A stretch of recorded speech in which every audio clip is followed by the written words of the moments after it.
April from SWART Today, and welcome to this segment of Coffee with the Candidates. We are coming to you from the SWART Today studios in downtown Hope, and this morning I have with me Colby Tillman, candidate for Prescott Mayor. Thanks for being here with us today. Thank you for having me. Yes. To help citizens understand, can you give us a definition of what the mayor does?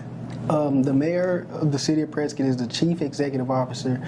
The mayor actually has a council that he brings certain ideas or plans to, and from there the council makes the vote, and if the council vote on it, then it's approved, and if they don't, well then it's set aside, and the mayor could use his veto, but he has a certain time period that he has to use it. But the mayor is the chief executive officer of his jurisdiction. Okay, thank you.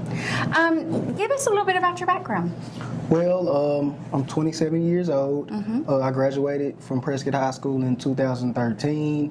I then went on to Southern Arkansas University, later went on to Henderson State, and I majored in political science. I didn't finish, but I'm about a few hours from finishing. Some other things came up and I wasn't able to finish. I was actually working as a police officer and going to school. Yeah. So in 2018, I was hired on at the Prescott Police Department as a patrolman under previous Chief Joey Beavers. Okay. From there, I became a school resource officer, and from school resource officer, I went to the lead detective at the Prescott Police Department. Okay. Yes, ma'am. And what experiences have prepared you for public office? I believe just working with the citizens, talking to people, asking them what they need. I've always been a public servant, I believe my entire life, and I always wanted to help people. Growing up, I was always taught to put my best foot forward and help others, even before, I help myself. So I believe I've always been a public servant, just growing up from a little boy until now being 27 years old. Okay. And what or who inspired you to enter this election?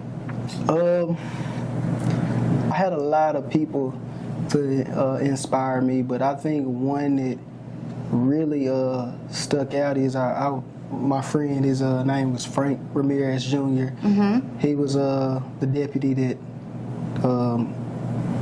passed away over in Independence County. Okay. He had a car crash in his patrol unit. Oh, I'm sorry. Yeah, I remember just talking to Frank and telling him like, "Hey man, I think I want to run for mayor," and he was like, "Man, go for it."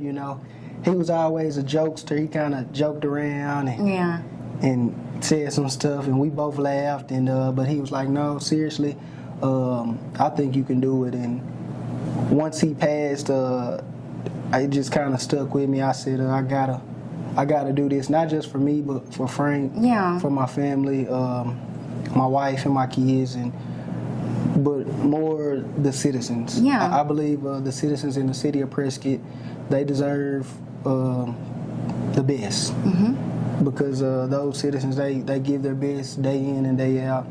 So I believe the citizens deserve the best, but it was my late friend Frank Ramirez Jr. that pushed me even more. Okay. Do you have any specific issues that you're most concerned with should you be elected and enter this office? Yes. My biggest issue is actually one of my campaign points, revitalizing vacant properties. Okay. In the city of Prescott, I believe the population has dwindled in some areas, and there's a lot of vacant properties that people has purchased through the tax deals, or they just purchased a property from maybe someone that they know, and those properties hadn't been taken care of. So I feel like properties are the biggest issues in Prescott, because they're actually making the town look not well. Okay. And do you have plans in place to address those or other concerns? Yes, I do.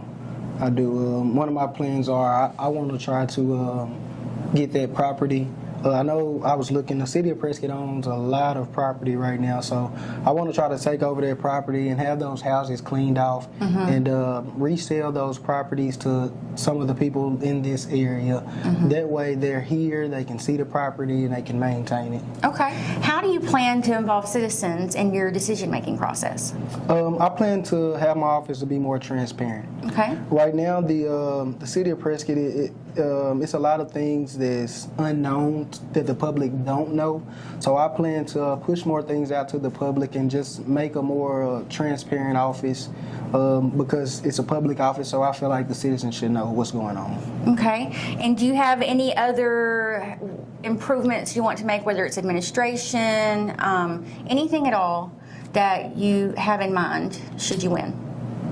Should I win, I do want to try to improve the electrical rates. Okay.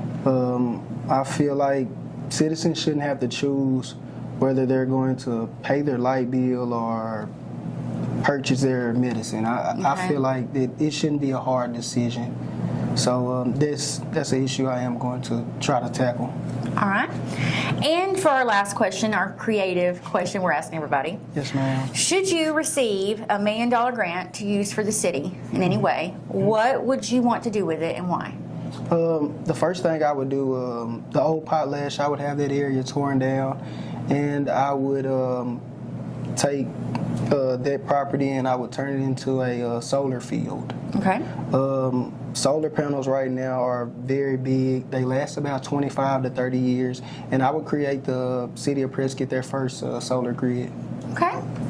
Thank you. Is there anything else you want voters to know, Colby, before we end this segment? Yes. I want the voters to know that I'm just like you. I'm a family man. I'm a Christian man. I'm a citizen, and I'm just like you. I love Prescott.